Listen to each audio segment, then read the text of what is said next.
Welcome to Old Man Blerd.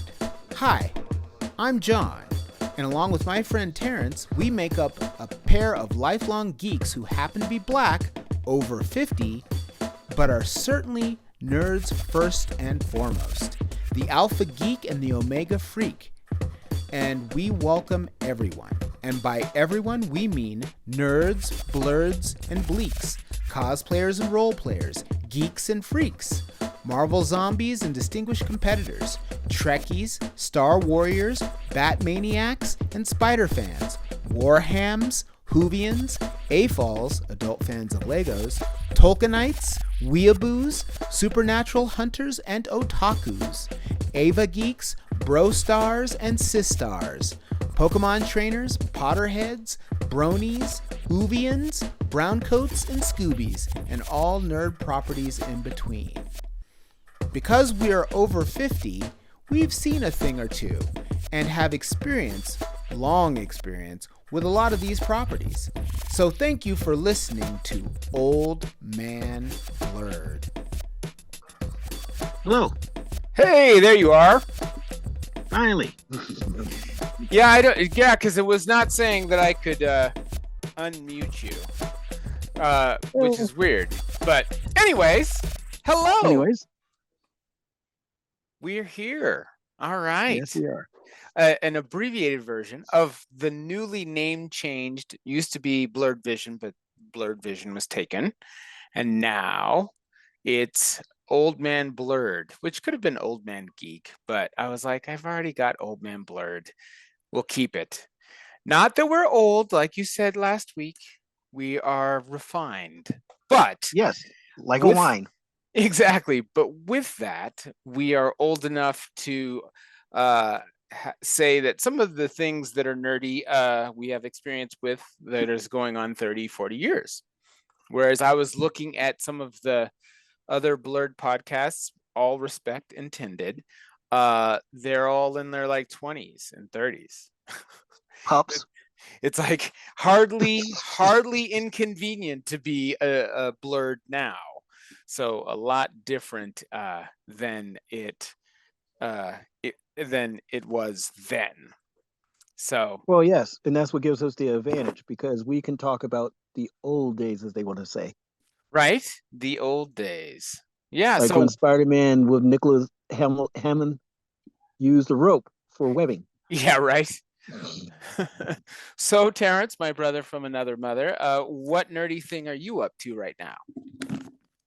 Well, I got my website being worked on for my project as far as the video game con, and they're working on that now, and I'm paying in the process for the hotel. Oops, sorry, I lost connection with you there for a second. Could you repeat that? Yes, I have started the website that I was working on for my video game convention is being worked on right now, and in process paying for the hotel for the event. Oh, nice. Could you explain that to the folks listening? The event? Well, it's simple. I wanted to do a video game event. And first of all, not many people of our hue do such things. And I wanted to talk about the entire video game experience.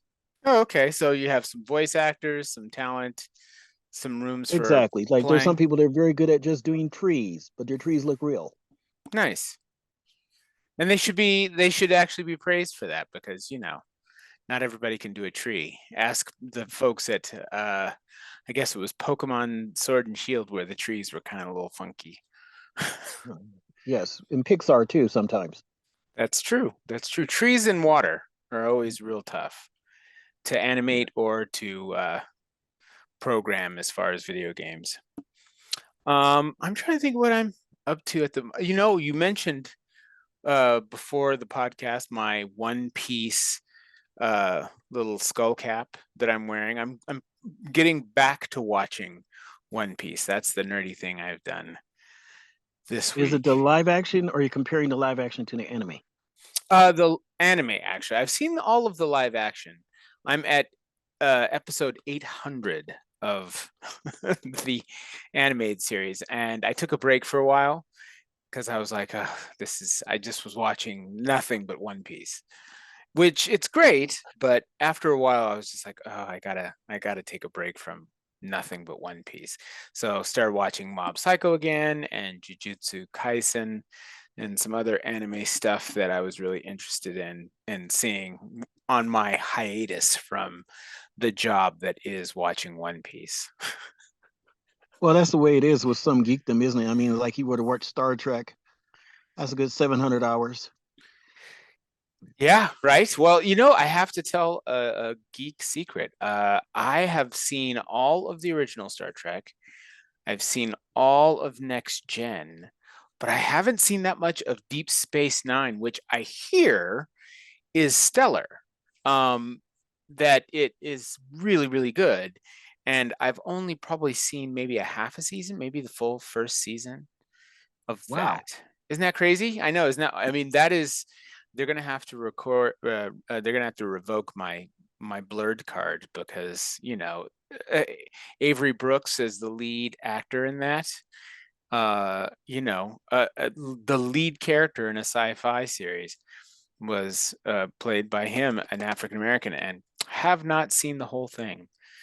Shame, shame, You should not be shame. ashamed only because you recognize where you are lacking. Well, that So is this that is true. this is your saving grace. Yes, Yes, that I recognize my frailty. Yeah, exactly. I have to admit, yeah, that I'm gonna. So I'm sure people out there are screaming, "How could you not see that series?" Because from all that I've heard on it, pretty much it is the second best series in Star Trek. I think that a lot of folks are saying Next Gen is number one, and the old Trek kind of doesn't count. And then Deep Space Nine. Yeah, D Space Nine, and then from there is more like moments, and that's the best way to put it across all the other series. Yeah, because I know I watched a good chunk of Voyager. I think I probably watched all of Voyager. Um, Well, well, to navalize their ships, the Voyager was more like the submarine adventures. sure, sure. Yeah, so yeah. Well, now I've outed myself. I haven't seen Deep Space Nine, but catching up on One Piece is the nerdiest thing I've been doing this week. Trying to think of anything else. I think that's about it. We need to get to Mile High Comics at some point together. Yes, I haven't been in a bit. Um, I have not gotten new comics in a, a while, and I let my Marvel Unlimited subscription lapse a month ago or 2 months ago. So I am starting to. shame, I know, shame. I know that's the second thing that I have to be ashamed of. So my comic book reading, aside from old issues that I've already read a billion times, has been lacking for the last few months too. I Man, know, I know, I know. I may, I that mean, we kind. already turned it. We already turned in our black card. Oh I don't God, do yeah. chitlins. I can't dance. Well, I allow for chitlins on Thanksgiving. My mother makes them. I quietly and in the closet will eat them away from everyone. And, Yes, because of the odoriferousness. yes, and then I'll come out and say, "Yes, I'm quite vegetarian." after after Thanksgiving. Yeah, Thanksgiving I'll have a very small, very almost cereal bowl of chitlins and with some hot sauce. And I I don't those damn things. Um, but yes, so I have not lost all of the points in my more stereotypically inclined blackness. I And see, have me, I lost it because, well, I do hot sauce, but I don't do basketball, and I don't do chitlins.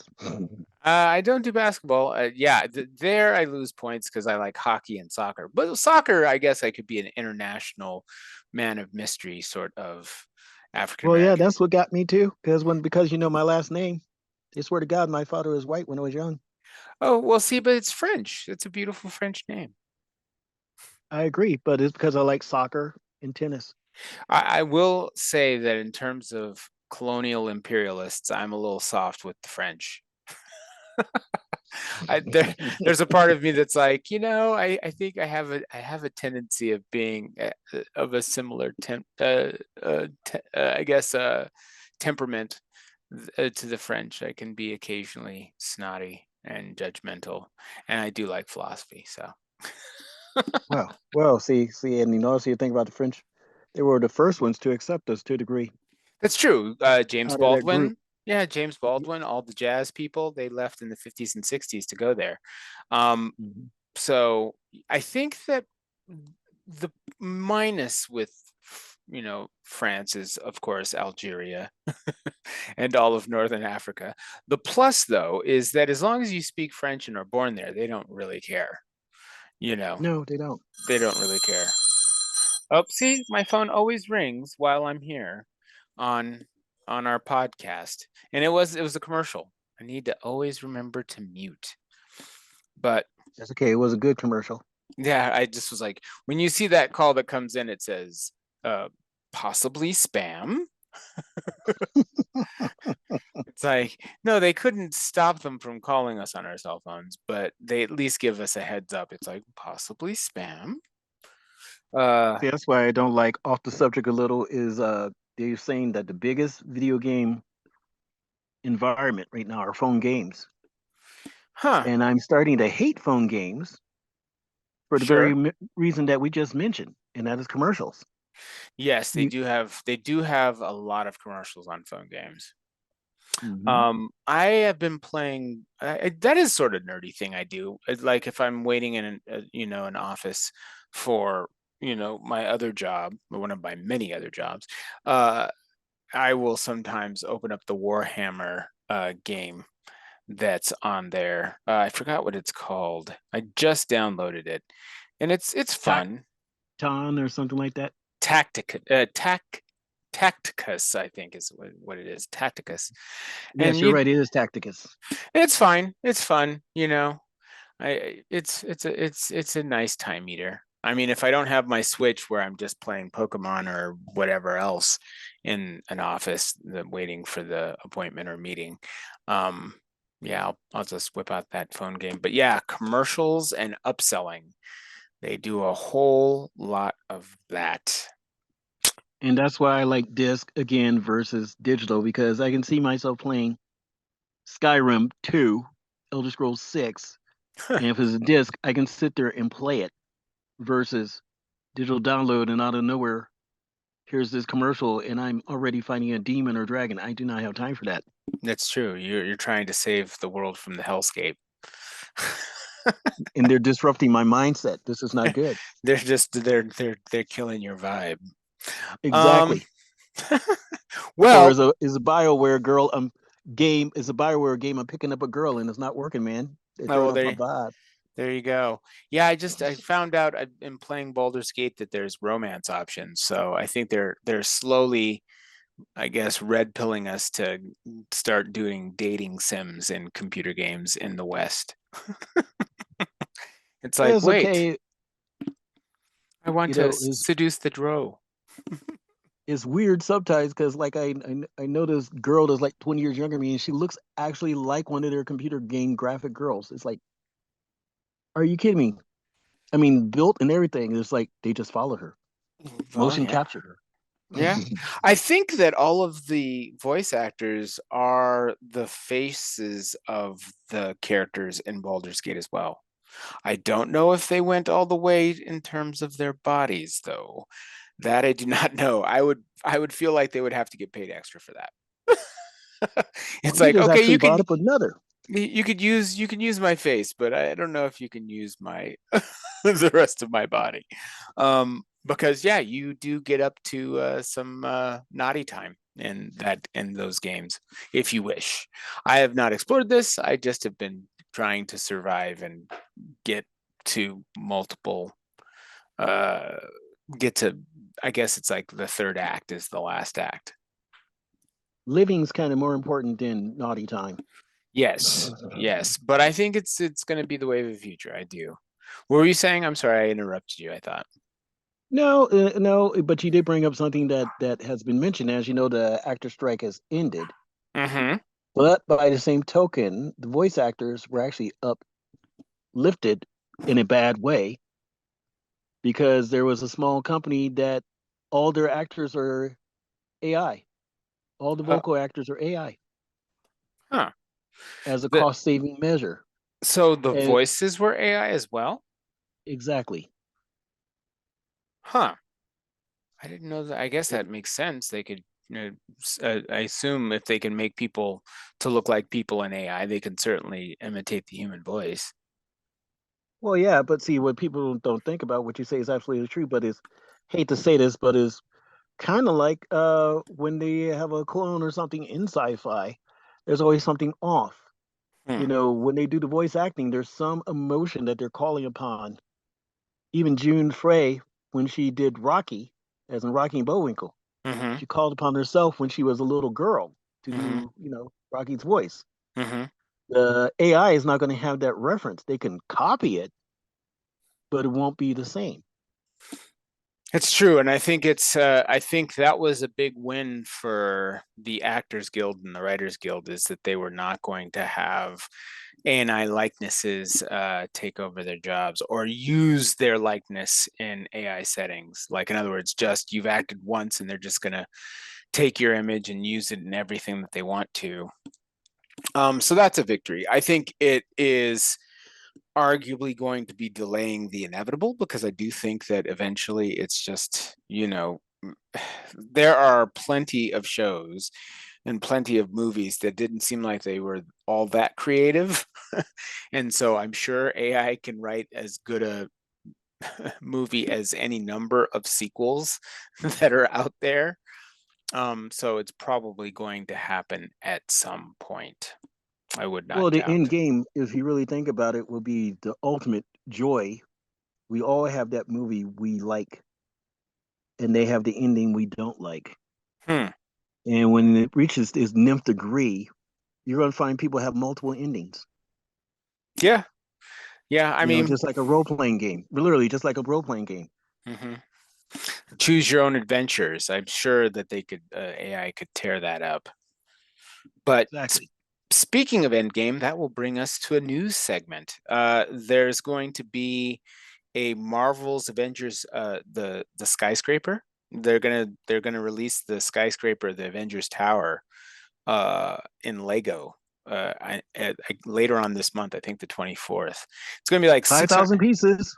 Yeah, it's gonna be like $600. So Wow. yeah. So I guess it comes with 31 minifigures. Um, yeah, it's gonna be a lot.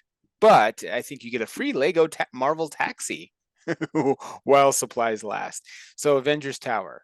So, I'm sure there's not a whole lot of people that are going to necessarily want to pay $600 for that, but there it is. If it was given to me, I'd take it. But I was going to say, we all know we would do it if it didn't hurt so much. yes. If I was a multimillionaire, I might get it.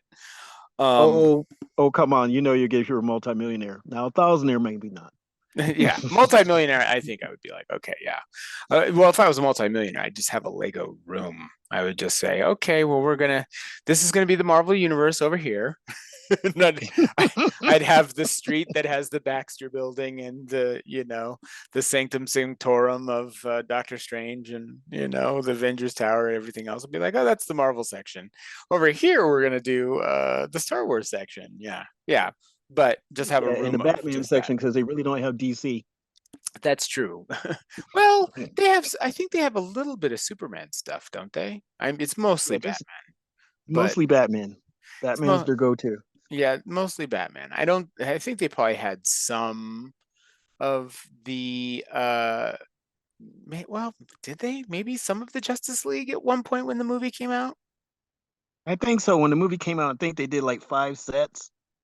The flying bat, or the flying fox.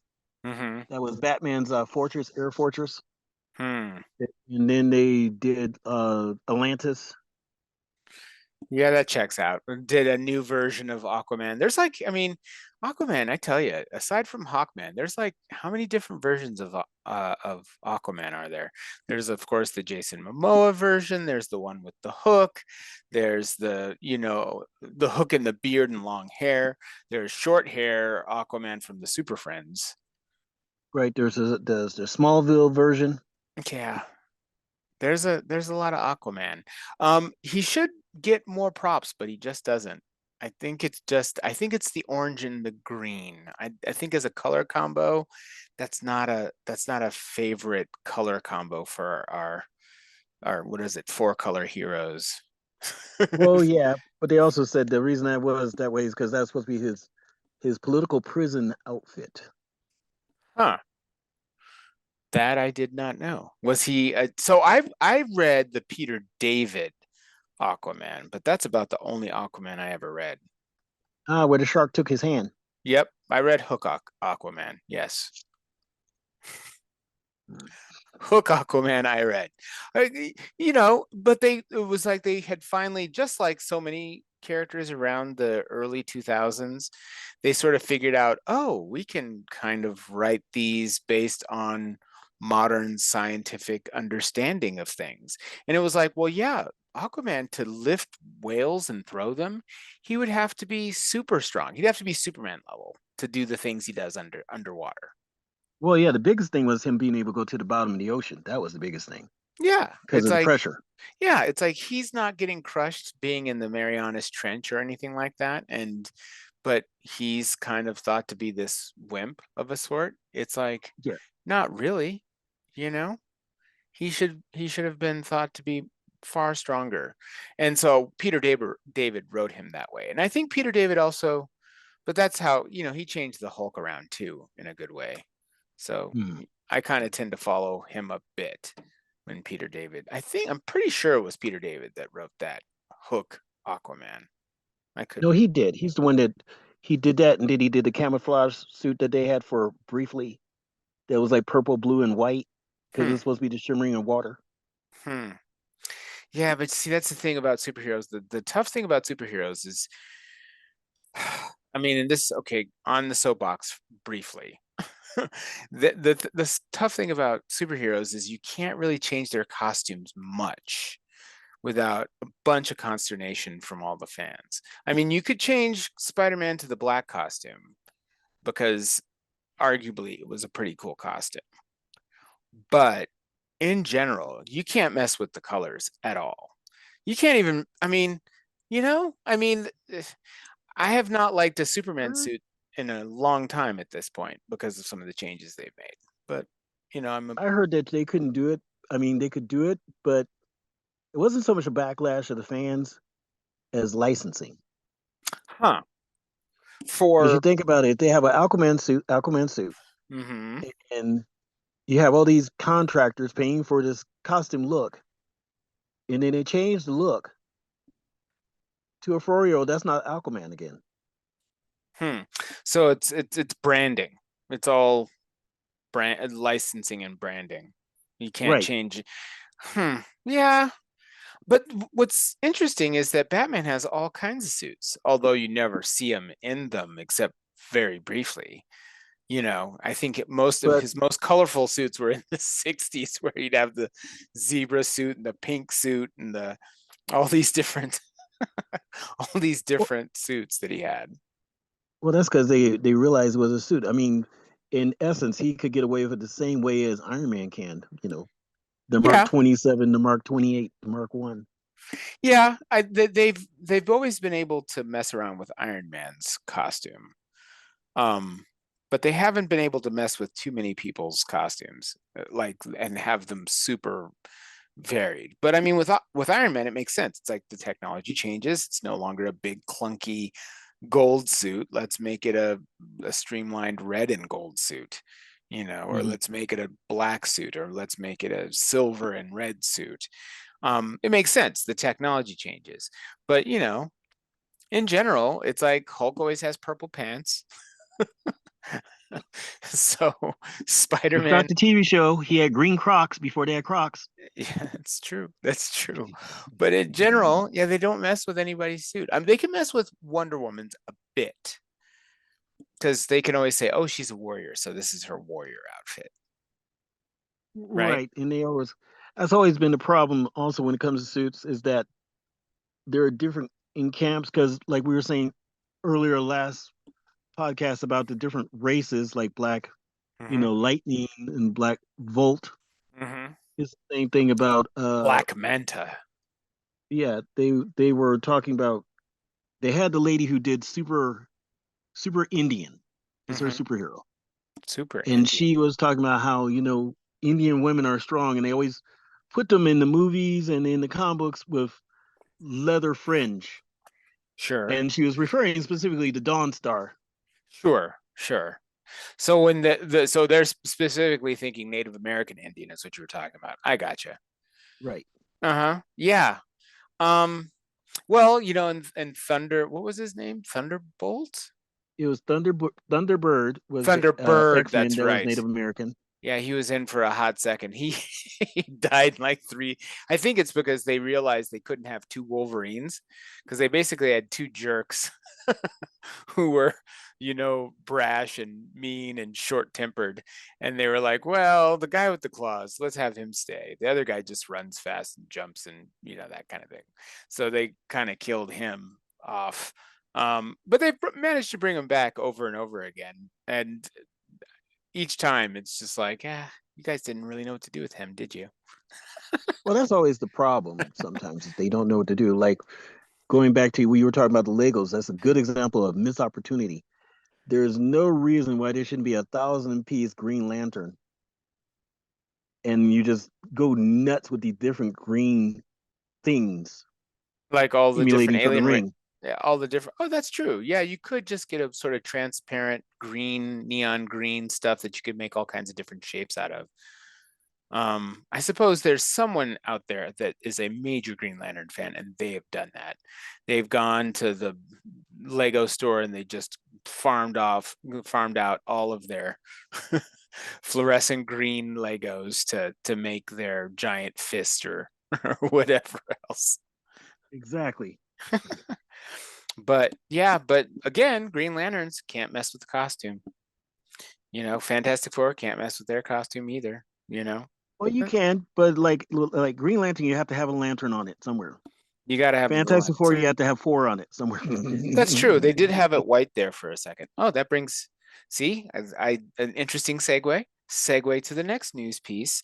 Apparently, Jake Gyllenhaal is in casting rumors for the role of Reed Richards in the Fantastic Four movie. Well, I'll believe it when I see it. Wasn't Yeah, he? that'd be He good was to see it. Mysterio. He was Mysterio in the Spider-Man film. I don't know why they would. I mean, I guess they have cast people in multiple roles, like Well, they're playing off of that variant thing again. That's what they're doing. So he's in another universe. He's Reed Richards. Okay.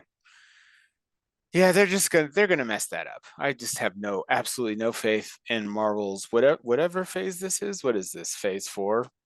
5. 5. I'd have no faith in phase 5. I think they chose Kang, which it was fine. But I don't know. The problem with that whole Marvel thing is they went to the biggest bad you could go to, which was Thanos. You can't go down from that. You got to work your way up to that. They were kind of doing that with Ultron and all that stuff, but they had always had an idea that they were going to do Thanos, and it's like you can't. He in the comic book, in the Infinity Gauntlet comic book, he killed everyone. So he did terrible, terrible things to everyone. You can't walk back and say, okay, well now we're going to do Kang. You should have done Kang before. Well, Kang, the idea of doing King now is basically to fill the void of Thanos. sure, but you can't, like I say, if you go all the way to the biggest bad, you have a hard time working your way down. It's like that's why the Fantastic Four movie, you can't go to Galactus. Although it would, you could, but I mean, it'd be easier to go to Galactus and then down to Doctor Doom. But you can't start the Avengers movie with their worst, their worst villain ever. Got to work your way up. Start with, Count Nefaria or something. No, what you say is absolutely true. It's just that you also remember that of comics of a certain age, the characters, their abilities were not equated with what they should be able to do. Case in point was like Aquaman. Yeah. He just talked to fish. And then, as you said, when science discovered the pressures, oh my God, he's not just a wimp. No, He's not just taking out. he's super strong. He's super strong. Yeah, so yeah, but I think that's possibly part of the problem with comic books in general right now is that, at one point a guy flying around in a suit like Iron Man was amazing. And now it's kind of like, well, everybody's got a computer, the equivalent 10 times the power and processing power of what got us to the moon in their pocket. And Right. they've got a movie camera in their pocket. They've got a tape recorder in their pocket. They've got every conceivable kind of thing. It's like a Swiss Army machine in their pocket. So it's hard to be super amazed by a guy in a suit flying around. So, yeah, yeah. I I don't know. I don't know how they're gonna pull off the Fantastic Four. I think it's gonna be kind of problematic. And the fact that whenever you hear a movie, I don't know, tell me if you agree with this. Every time you uh hear about multiple casting rumors, multiple post-production, pre-production problems, delays year after year, that's never a good sign for a movie. No, it isn't. But the good thing is, once in a while, is as I've called it, coined the phrase, genetic casting is always a high attraction. What do you mean by genetic casting? Patrick Stewart, Charles Xavier. Oh yeah. Yeah. Yeah, but I mean, was that delayed? Were those X-Men movies delayed or just kind of delayed because nobody Sony had the rights and all that sort of thing? They were not delayed because Marvel was bankrupt at the time. They were giving out the rights to everybody. Sure. They They're just like couldn't realize what fires, they could do with it. yeah, fire sale for all of it. Yeah. Yeah. Mm. I think that if you listen to, I think there's the books Marvel, The Untold Story or something like that, they go into how really into the movies Stan Lee was. He was just super into uh, Marvel properties turning into movies. So his vision, I think, really happened, you know, just before he died, of course, of all those things being turned into movies. But I don't know where they're going to go with anything at this point, you Well, the know? problem with Marvel is that a lot of stuff, do you really want it to be a movie? Because sometimes the character, like Slapstick, the living cartoon in the Marvel universe, Sure, he's a D level superhero, but he has an A ability. sure. And well, and some of them, let's be honest, the whole thing works much better uh as a serialized sort of form of entertainment. That's why comic books work is, month after month. But that's also part of the limitation because that's why you can't change costumes so much. Um is But that that's but the you advantage of the TV shows because you basically were watching a new episode. When Mhm, they had the Cape TV show on NBC years ago, they mhm, didn't call it a new episode. They said the next issue. That's sure. literally what they put in the title was issue 2. Huh. For what was this again? It was the Cape. It was basically like a Batman TV show. The concept was that a cop was accused of crime he didn't commit, got chased and basically faked his death to a degree, Mhm. was found by a circus, literally a circus, and the ringmaster had a liking to him and decided to help him be the superhero that his son admired, which was the Cape. Hmm. And Eh, so they would use everything from herbs, because like I said, he was a ringmaster. So he knew about, a lot of the ancient magics. They were like using herbs or going into meditation or other things Hmm. to help him fight crime. Hmm. I don't remember that one, but yeah. So, and they called it issue two. They call it issue 2 or 3. Hmm. And the closest they had to a superpower is they had a girl who was genetically altered to alter probability. Hmm. So That's she interesting. could, So she's like Domino in a way. exactly. Hmm. Hmm. And Well, those are the things that, again, when we as fans, we just want them to finish the stuff. yeah. Well, but that's the thing, is that finishing the stuff requires a whole bunch of factors to come together. Um, you have to have the right talent, you have to have the right writers, it has to hit just at the right time. And that's kind of, I think, the problem with superhero movies right now, is that there were so many for such a short period of time. I think people are burnt out. I know I am, and I actually like superheroes, so I can only imagine people who don't like superheroes, what they're thinking. They're like, oh God, another superhero film. Whereas Well, yeah, I'm like, well, see, that's the big thing is that what they don't understand is they always want the superhero.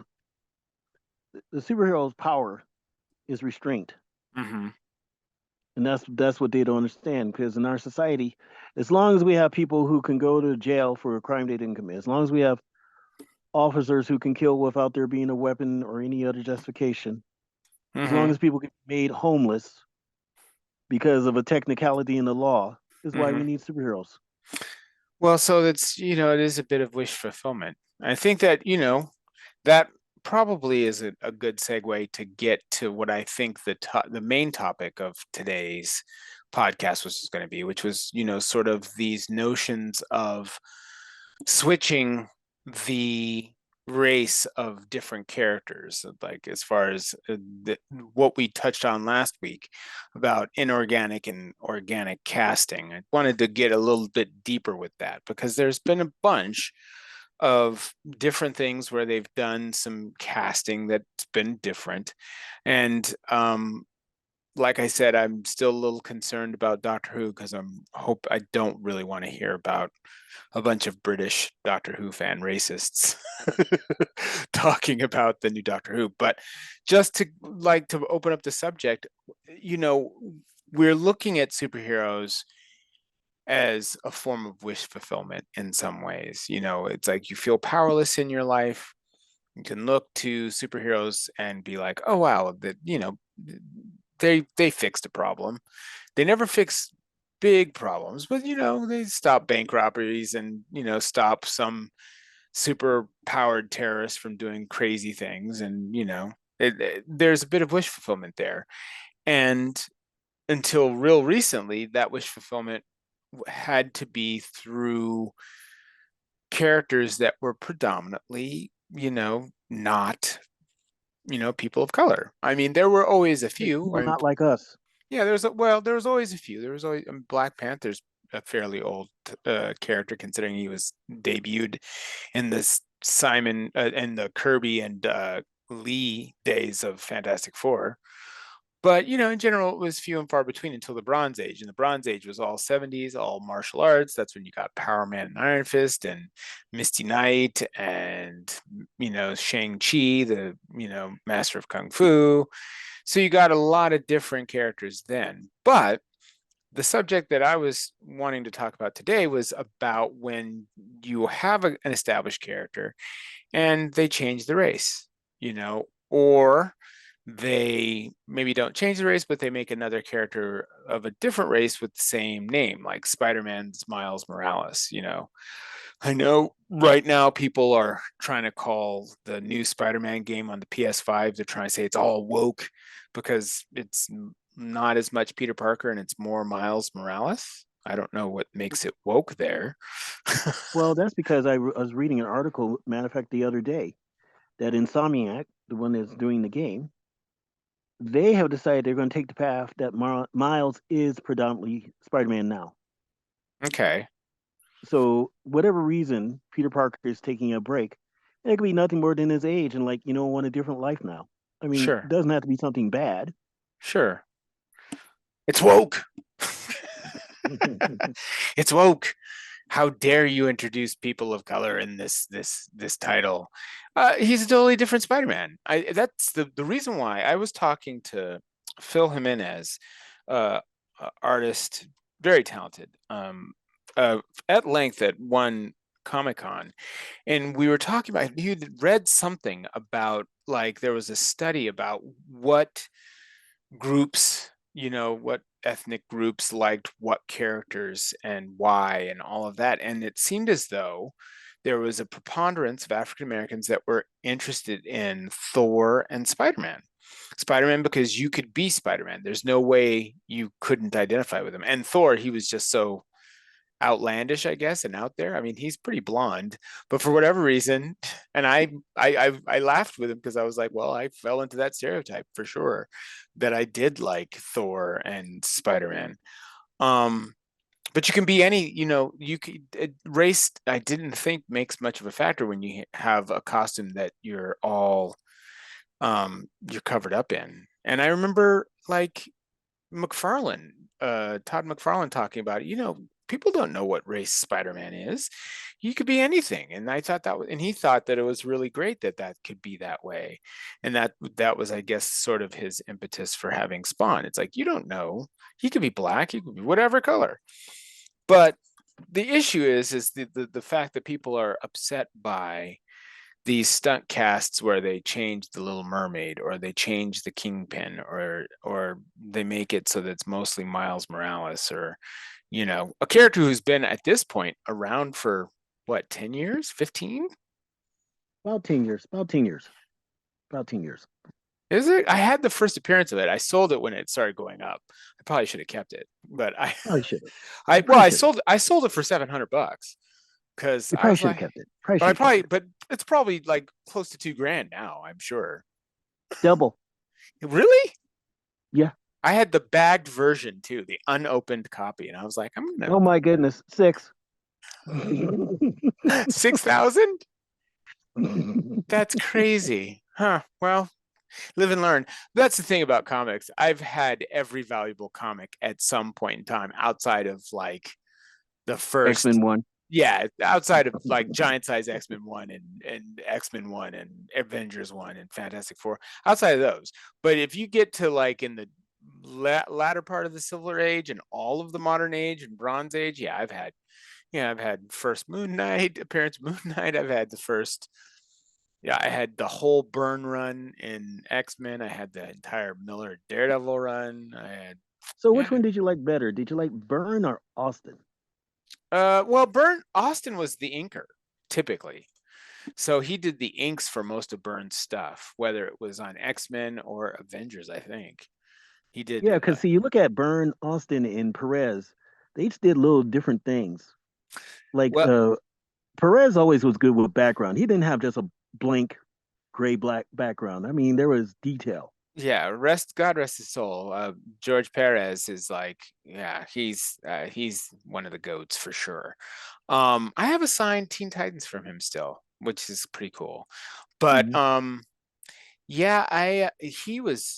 first Avengers comics were that I think it was Avengers 200 where he was doing it, and Byrne had just left, I think, shortly before that. So. And see, Byrne liked to do the mischievous looks, and Austin liked to do the super detail on the hair. Yes. But man, Byrne, there was a period of time where just everybody and their mother loved John Byrne for sure.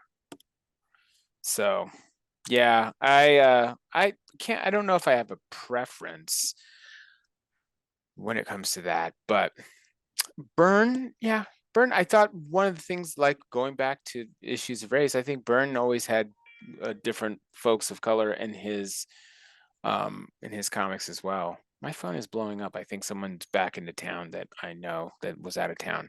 Forgive me, audience, if you hear that beeping. But I don't know. What do you think about stuff like changing the race of the Kingpin? The subject at hand. I'd be very honest. Every time they make a change, you get mad, and you get mad until you hear why it's done, because you don't like it done just to be done. I mean, the best example, getting off the subject a little, is Michael Keaton. Mm-hmm. When Michael Keaton was going to be Batman, all we could think about was Beetlejuice. Sure. And the Dream Team. That's what we could think about. Sure. And it was his intensity as him trying to withhold the rage of seeing his parents killed that made it easy to believe that he was Bruce Wayne and Batman. Mm-hmm. And the same thing about the Kingpin. When the casting director chose Duncan we all were sitting up there going, why? And then he's like, who else you gonna find that has this kind of presence at that time, as far as coming in, and you can believe that he had the muscle and the mass Mhm. to convey the kingpin. Sure. And I mean that's what people don't understand. It's like they had this guy, he and his wife would do cosplay for a long time, and she did Power Girl, and she was black. They're both black. She was doing Power Girl, and it wasn't the cleavage; it was the way she held her mouth that she was Power Girl. Hmm. And that's how they decided it. Yeah, and I'm saying that's how you think about it. Is that every character has something that is just across the board, from the first interpretation to the last. Hmm. I don't know if the first character set the bar or what, but that makes it so that everybody else has to convey that, even as their own twist. It makes sense. I'm going to take a cut for a commercial break real quick, and we'll be right back. And we're back. I had to attend to my dog who's needing some attention. But yeah, if they have good reasons behind why they change the character's race, that's fine. But I think many fans see it for what it often is, which is just money making, attention grabbing kind of stunt Or more than catering. or pandering, like South Park has got the Pandaverse, pandering to, you know, miscellaneous groups. But I mean, I don't think that I think that I can't speak for all black nerds and geeks and people of color that are into these properties. But I think that if it's natural, like you say, organic, and it's just a thing, that's fine. But I think that when you're just switching the race, there's always kind of like why are you doing that? Because the end result is you're just going to make it so that there's more intolerance because there are going to be racists who are going to be mad. There's going to be fans who legitimately have a reason to be mad, and it just makes it look like it seems to increase intolerance in a way. Oh, I agree, because I mean it's like the best comic book universe, as much as I hate to say it to a degree, was the DCCW universe, What was that? the TV shows on CW. Okay. So like the Arrowverse and all that stuff. Their Arrowverse, and that's why I said it that way, because you Flash. had the Flashverse and you know Superman. But my point is that they changed race, they even changed sexuality, but a lot of times, as we have mentioned before, the stuff was never addressed initially. Sure. Yeah. I remember. Dream Girl is a good example, because they would have, the boy or girl in the Legion of Superheroes. She just Mhm, came off as just a normal girl of her world where people dreamed. mhm, She was just the strongest of her race. mhm, But when they did her on Supergirl, they made her trans, mhm. and they had a trans actress. So this entirely changed the entire. The scheme of the thing. Well, Exactly. I think that the live action. I think the one way that a lot of things ended up they one way to appease the fans is they say, well, this isn't that universe. Like with Marvel, it's like there's the 616 universe, but then the Marvel Cinematic Universe is a completely different universe. I was like, I don't know. I did know at one point in time, but I'm losing my memory. But it was like a 19,000 something or another. But each universe was different. And so they just would say, well, this is like Earth 2 in DC, that kind of thing. Right. And so then most of the fans were like, oh, okay, that's fine. This isn't necessarily my fill in the blank, but this is a different interpretation of that. And I think that most fans appreciate the multiverse aspect of being able to do some different casting. Um, I do feel like some of it has died down, but I think that some of it is like I think if you cast any kind of actor or actress that isn't what that character was in any book or movie or television show or comic, I think that you're gonna there's a problem.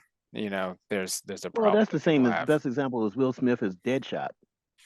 Sure, but Be- did anyone even complain about that? I don't think anybody even complained. Did they complain about that? No, no one complained about it, but it changed the entire concept because originally they had Deadshot was just another villain, just a run-of-the-mill Sure. villain. And then the 50th anniversary, they made a direct, as they say, a partner on the other side, based upon Ella McQueen, partner on the other side.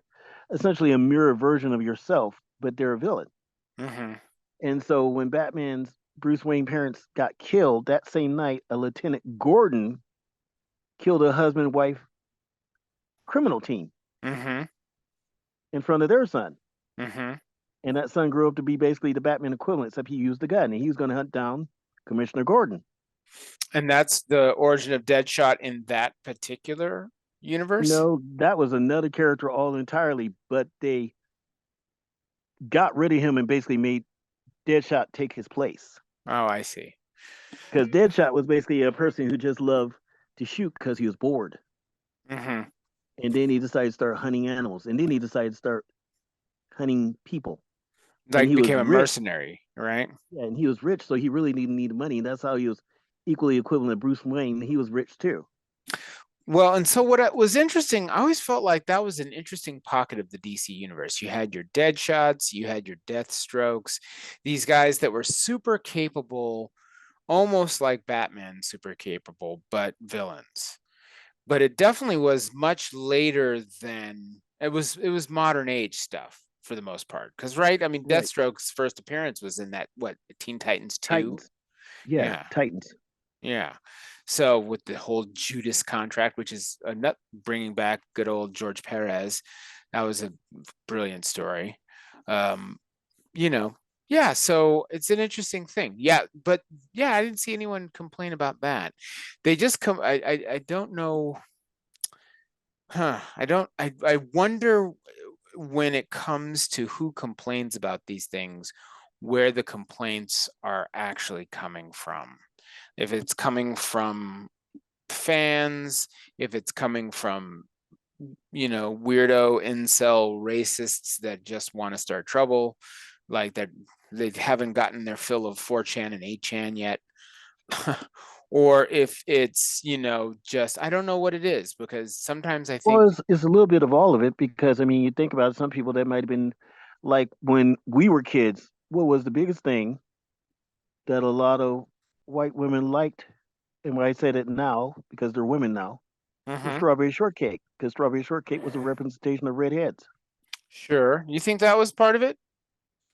Well, I mean, she was one of the first characters really that was a redhead, other than Lucy. Yeah, that's true. I guess that's true. You see a lot of redheads who, if they were a child, then they still care about strawberry shortcake. Hmm. But we also remember that they had other berries that represent other races, like Barbie. Yeah, the different berries were different shades, complexions, or whatever, what Right. have They you. had peach that was black. Huh. I did not know they had a black strawberry shortcake. She was peaches and she was black. My sister had her. Oh, well, there you go. Well, I don't know if we're gonna be able to solve that issue tonight, but my dog is getting antsy, and I'm the one person watching our our dog. But do you have some nopes for the audience? It's been about an hour, so it's not our longest episode, but do you have some nopes and some dopes? Well, the newest dope is that Sony has said that they're going to take voice actors. Mm-hmm. They're going to keep them for a while What do you mean? for their games for the PlayStation. Oh, good. Well, that's good. So, That's your. and the dope is Microsoft is considering also going digital for their actors. Oh, nice. I said dope, nope. That's a nope. Yes, because they're doing that so that the actor strike. They figured that's a way of getting around to make sure their games are still coming out. Hmm. Is That that a wizard shirt, sir? that is. I'm wearing a Wizards Ralph Bakshi shirt. Let me Fritz is grab. dead. Uh, yep. Hold on one second. This dog is being crazy. 1 second.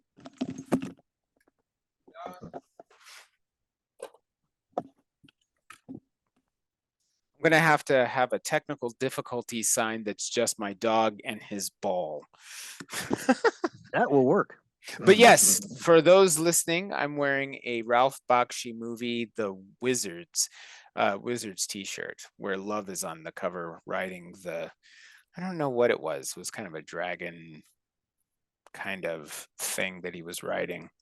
One of my Like I said, favorite animated movies. Probably ruined me completely. yeah, Fritz is dead. Fritz is dead. Yep. I'm alive. Yep. What?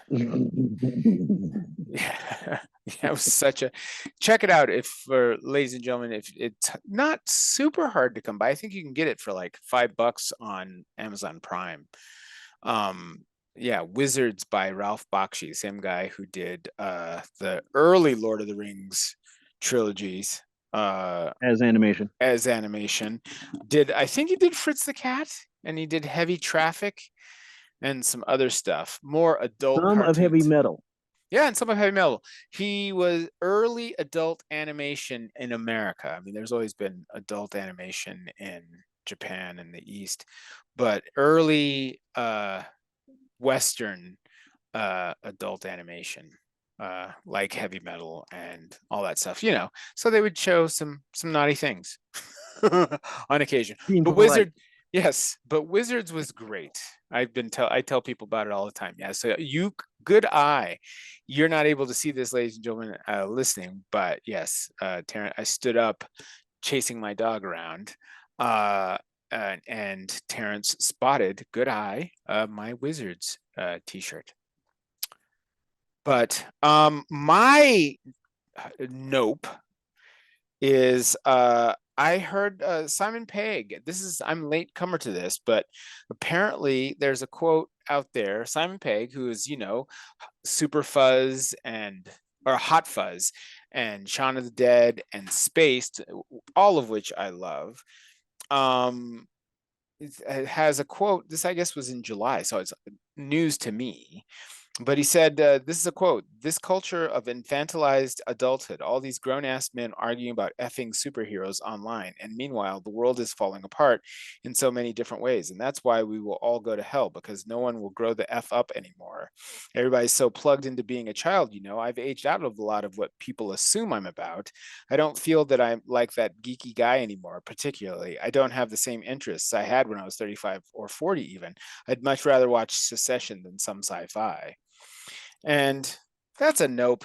I mean, he's I get his point, because yes, the world is falling apart, and I don't think people fighting about superheroes is helping that.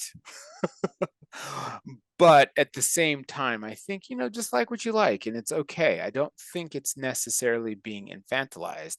I do think you need to have a proper balance of, social action, political action, charitable giving, helping your small ecosystem, and, occasionally watching a superhero film or playing Dungeons and Dragons. I don't think it's going to kill anything. And frankly, stuff like Succession bores the heck out of me, because I don't need yet another story of some powerful, rich family trying to screw each other over.